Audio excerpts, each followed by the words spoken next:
Pa nisam. Kaj gledaj? Šta znači od vremena pa sad? Đeljalo.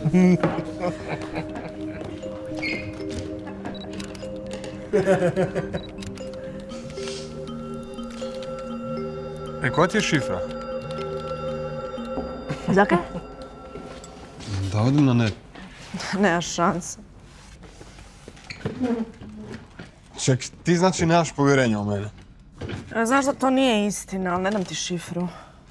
Ljudi, slušajte ovo. Evo, jel čujete? To je glazba prošlog stoljeća, dakle 100 godina prije. Sad mali test znanja na brzinu. Šta mislite šta je u tehnološkom smislu bitno za čovjeka u 20. stoljeću? U 20. Ajde, tipkajte. Imam ja nešto. Samo malo, 1895. izum kinematografa. 1895. jel? To je 20. stoljeće. Pa nije. Pa onda.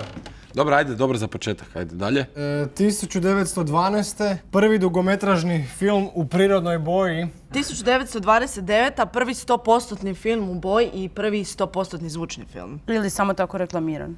Dobro, ajde, dosta s filmom, kod filma ima tog dosta. Znate još nešto dalje? 1945. BAM! Napravljena prva atomska bomba. Dobro, to nije tehnološki razvitak, mislim, to je korak unazad. Bolje da je bila prestupna godina pa da se nije ni dogodilo. Kaj? Prestupna godina preskače dana, ne godine. Ali dobro, slažem se. Dobro, znam što sam htjela reći. 1953. prvi model DNA. Dobro, ali nam to tema. Kako nije, pa DNA je danas osnova identiteta, a mi govorimo o modernim tehnologijama u korelaciji identiteta i zaštite privatnosti kao temeljnih ljudskih prava. Ok, malo ste naporni, pazi sad ovo. Možete se opustiti i prigušiti svjetla. Znači, godina 1962. Space War, izmišljena prva kompjuterska igrica. Da. A točno 22 godine poslije i prvi kompjuter s grafičkim interfejsom. Ima još netko nešto? Evo ga, 1988. započinje snažna ekspanzija interneta. To nam je jako bitno. Čekaj, njemu je dao ime onaj Britanac U CERN. u Švicarskoj. Imam ja to. 1996. prvo uspješno kloniranje ovce Dolly. Ok, loša fora. Uglavnom, nemoj biti ovčica i ne skači s teme. Govorimo o modernim tehnologijama i kao što smo rekli, o zaštiti privatnosti i zaštiti identiteta. Pa dobro, čekaj, nemoj biti nepristojan. Mislim, ako ovdje nije pitanje identiteta, onda ne znam što je. Ok, znači, šta smo više moderni, informacije su nam sve više dostupne. A identitet i privatnost poprimaju neke nove oblike. I sad šta je onda tajno, a što je javno? Pa valjda je javno sve A pitanje je kako zaštititi svoju privatnost i svoje osobne podatke. Kada i u kojim prilikama to zapravo uopće i želimo. Evo, Andrej Marmor u svojem dijelu Što je pravo privatnosti kaže. Filozofsko objašnjenje prava na privatnost. Treba razjasniti nekoliko stvari. Treba objasniti koji je to posebni interes koji to pravo treba štititi, što je potrebno da ga se zaštiti i što bi se smatralo kršenjem tog prava. A jesi ti to stvarno pročitao ili... Pa, to će za sad ostati moja mala slatka tajna. Ljudi, našla sam prognozu što nas čeka u 2026. Pazite sad ovo. Znači, prema podacima Thomson Reutersa, Biće sve digitalno povezano, a pilotska dozvola bit će znak zrelosti. Kao što smo sad položili vozački ispit. Dogovorili smo se da danas ne idemo van kako bismo učili, pa onda ajmo biti malo i konstruktivniji. Ja sam tu nabavio neke filmiće koji su snimljeni po istinitom događaju. Dakle, to su stvarni događaji koji su prijavljeni policiji i Agenciji za zaštitu osobnih podataka, a bilo je i u medijima. Dobro.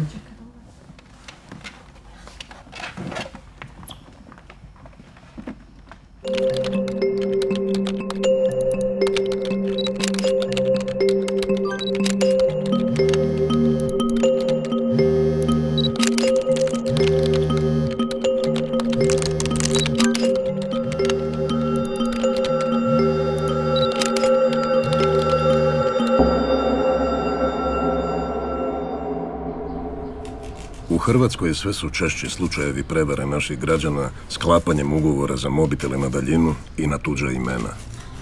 Došla sam doma i pokupila poštu. S Skuhala sam si kavicu i počela pregledavati poštu. Imala sam što za vidjeti. Račun na iznos od 4000 kuna za mobitel na ime mog supruga.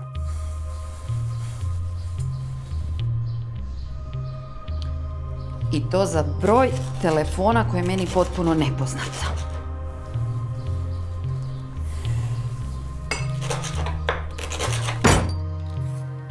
Skoro sam poludila.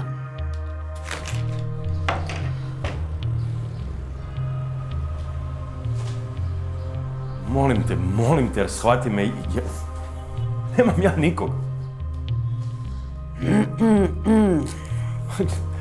Ja stvarno ne znam kako da ti objasnim, ali to nije...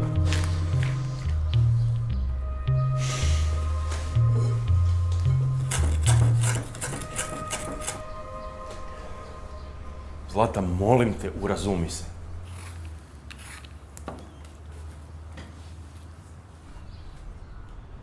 A tek poslije sam shvatio tko, što, zašto.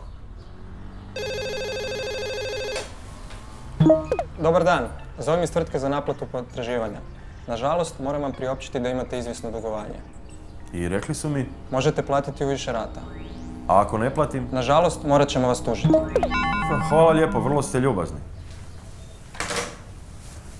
A onda sam otišao u telekomunikacijsku tvrtku. Dobar dan, baš mi je drago što ste došli. Možete uložiti prigovor.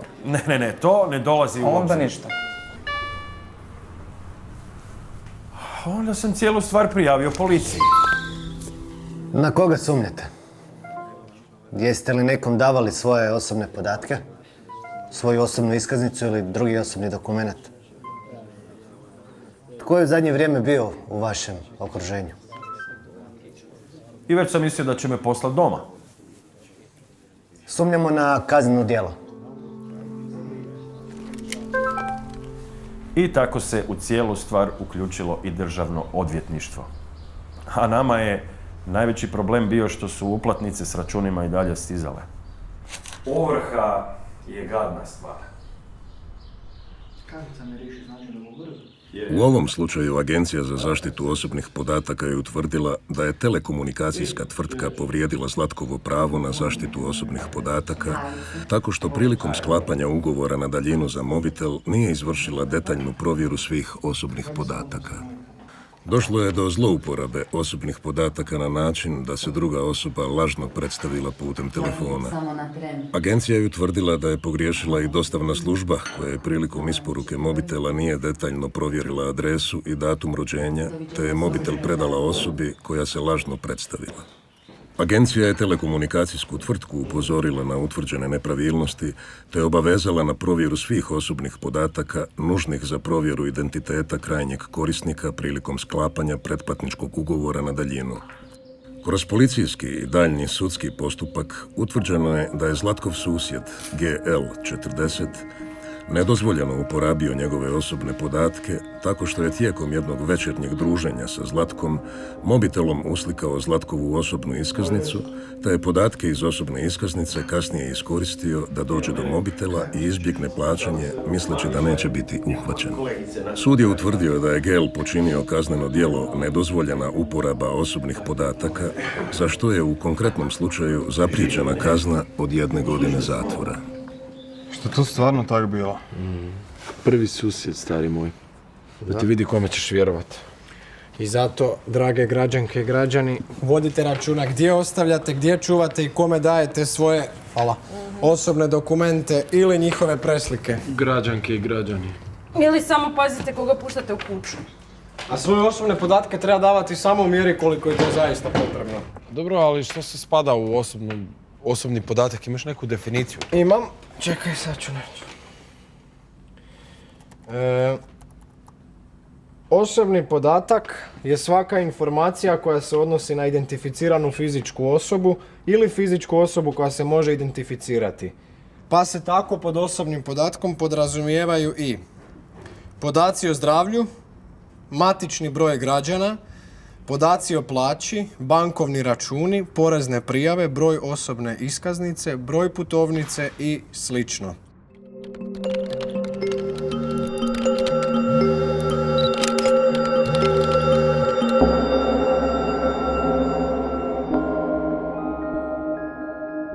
Podaci o zdravstvenom stanju pacijenta su također osobni podaci. Vodite računa o neovlaštenom disponiranju. Prije godinu dana rodila sam sina i odnos između mene i mog tadašnjeg supruga već tada nije bio u najboljem redu. S jedne strane on je jedna ljubomorna osoba, a opet s druge ambiciozna i sebična koja bi učinio sve za svoju karijeru. Naime, optužio me jer sumnja da je otac djeteta i pod tom krinkom je od bolnice uspio dobiti medicinsku dokumentaciju djeteta, ali i moju vlastitu.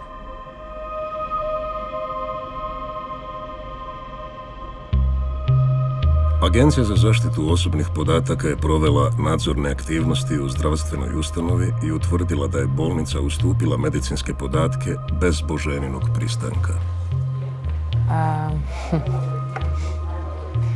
Dovodite me u zbilja neugodnu situaciju. Ja stvarno...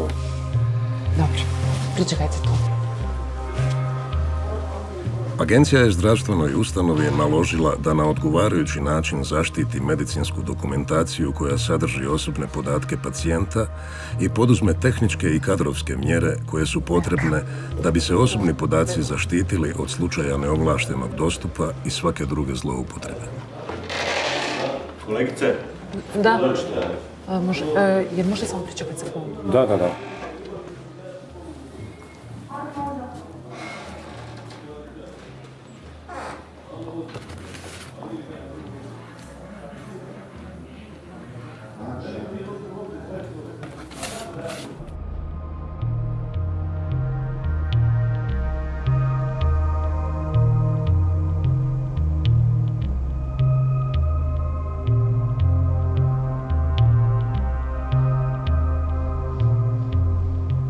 Moj suprug je zloupotrijebio moju medicinsku dokumentaciju u svrhu svog kvazi znanstveno-istraživačkog rada i na taj način objelodanio moje identifikacijske podatke. I? Vlastita medicinska dokumentacija, osobni dokumenti podliježe Zakonu o zaštiti osobnih podataka. U tom smislu pravne osobe koje raspolažu s takvim osobnim podacima trebaju voditi računa da se spriječi neovlašteno disponiranje tuđih osobnih podataka. Ali bitno je još reći da u tom zakonu o zaštiti osobnih podataka Osobni podaci obrađeni u znanstveno-istraživačke i statističke svrhe ne smiju omogućiti identifikaciju osobe. Na koju se ti osobni podaci odnose. Tako je. A meni dalje nije jasno kako je to kvazi znanstveno istraživanje. To nije bitno. Prestani.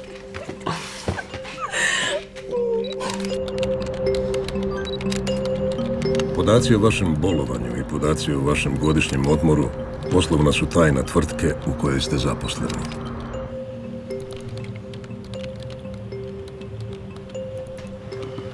Javne osobe su često meta kradljivaca identiteta.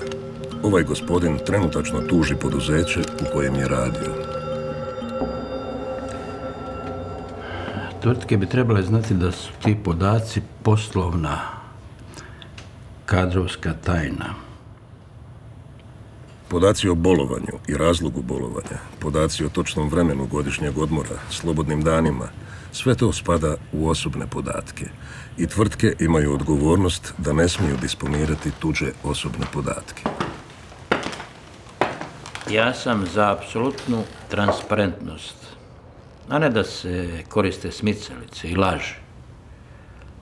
Transparentnost prije svega. Tako se može jedino nešto ostvariti.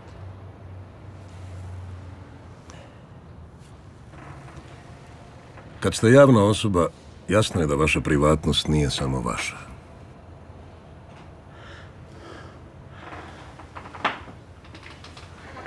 Nakon što su podaci procurili, uslijedila je gruba manipulacija. Podaci su se pojavili i na televiziji, i to ravno iz usta mog političkog protivnika.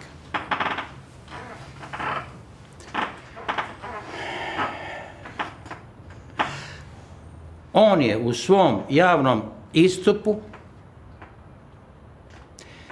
proglasio mene kroničnim alkoholičarem. I to naveo kao razlog mog izbivanja s posla. Nadzornim postupkom Agencija za zaštitu osobnih podataka utvrdila je da je tvrtka u kojoj je gospodin bio zaposlen nije na odgovarajući način brinula o zaštiti osobnih podataka. Na kraju je slučaj na sudu zaključen u korist oštećenog.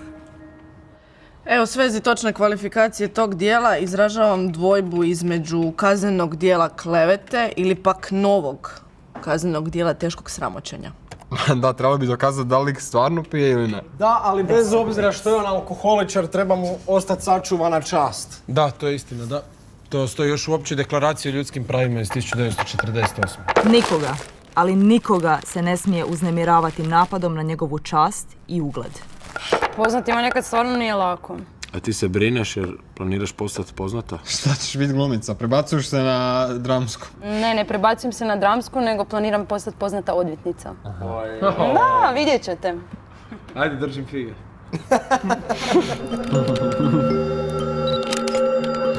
Samo jedna, šaljemo vam SMS. Šaljemo vam SMS. S mjesta otiđite na zimski pregled vozila. Šaljemo vam SMS. Šaljemo vam SMS. Šaljemo vam SMS. Test antifriz požurimo za 1 kunu. Šaljemo vam SMS. Uočena je pojava da tvrtke ponekad svojim agresivnim pristupom u svrhu marketinga nastavljaju slati reklamne poruke putem SMS-a ili na drugi način i unatoč zahtjevima i zamolbama potencijalnih potrošača da takve poruke ne primaju. U ovom i sličnim slučajevima Agencija za zaštitu osobnih podataka je utvrdila da je povrijeđen zakon o zaštiti osobnih podataka tim više što je trgovac ustupio osobne podatke kupca i drugim trgovcima bez prethodnog odobrenja i suglasnosti kupca. Osim povrede o zakonu osobnih podataka, jasno da je na ovaj način došlo i do povrede o zaštiti potrošača. Hrvoj, daj nam sljedeći slučaj, molim te. Evo.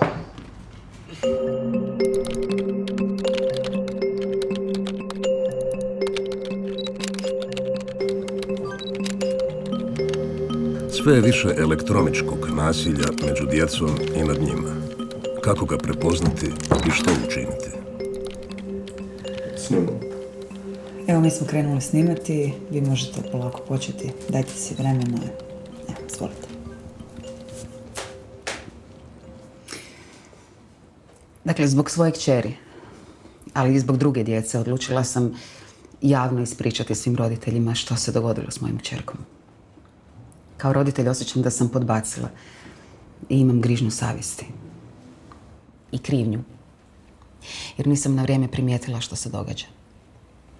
Klasična priča, previše posla, premalo kod kuće, prezauzeta. Ali sad kad pogledam unazad, doista mogu reći da se moja Tina promijenila. Ona ima 13,5 godina. Inače, potpuno normalno, veselo dijete. Ali je postala nekako čudna. Užasno puno vremena je u sobi za tim kompjuterom i zapravo je postala distancirana. Kad sam shvatila što se događa, već je naravno bilo prekasno. A kako je to sve počelo? A počelo je s tim online razgovorima, sa online prijateljima. Tina je dala tim online prijateljima svoje informacije, svoje osobne podatke, pristup svojim fotografijama. Zapravo se radilo o odraslim ljudima. Nisu bili vršnjaci. Su bili odrasli ljudi koji su je očito poznavali od prije. I koji su je iskoristili. Ne samo da im je dala svoje osobne podatke, svoje fotografije, svoje selfije, nego nagovorili su je da preko te web kamere snima i intimne dijelove svog tijela. A kako je Tina sad? Loše. Loše. Kako bi bila? Sva ta djeca u školi, ti njezini prijatelji. Ismijavaju ju, izbjegavaju. Sve se to vrlo brzo našlo na tim njihovim društvenim mrežama, na internetu. Svi se znaju, razumijete. Jedina mi je satisfakcija to što ih je policija otkrila. Radi se o slučaju elektroničkog nasilja pod nazivom grooming, odnosno to je proces tijekom kojeg se djecu mami i s njima manipulira nastojeći izgraditi odnos nakon kojeg slijedi seksualno zlostavljanje.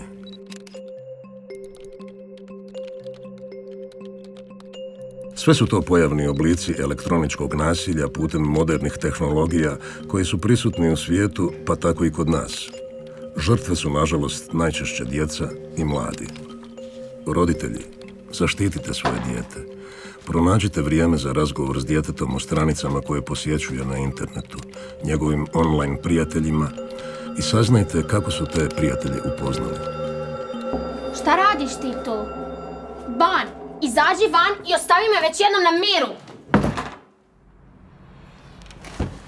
Slanje golih slika ili skidanje pred web kamerom nikad nije dobra ideja. Da, bez obzira na to koliko povjerenja imaš u osobu koju to šalješ. Da, jer kad nešto pošalješ preko interneta, gubiš potpunu kontrolu nad tim. Da, jer čak i da obrišeš fotografiju zapravo ne možeš znat koliko puta je neko skinuo ili proslijedio. A kad su djeca u pitanju, sva nadležna državna tijela trebaju odmah reagirati. Da, i pružiti poseban oblik zaštite. Evo, naš kazneni zakon propisuje kaznu za ovo kazneno djelo koja glasi iskorištavanje djece za pornografiju do 12 godina zatvora. Meni se diže želudac od te teme. Užas. Ljudi, meni se lagano sklapaju oči. Što smo gotovi za danas? Pa dobro, realno uspjeli smo dosta tog proći. Jesmo, dosta dobro je to sve. Dobro.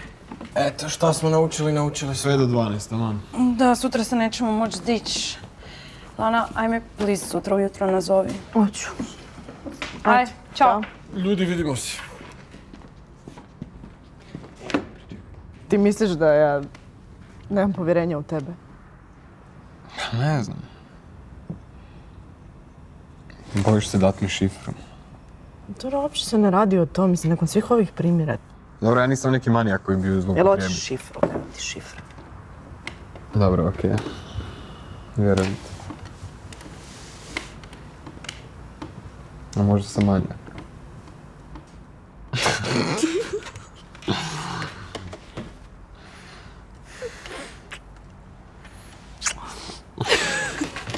Manijak? Ti si budala, eto šta si.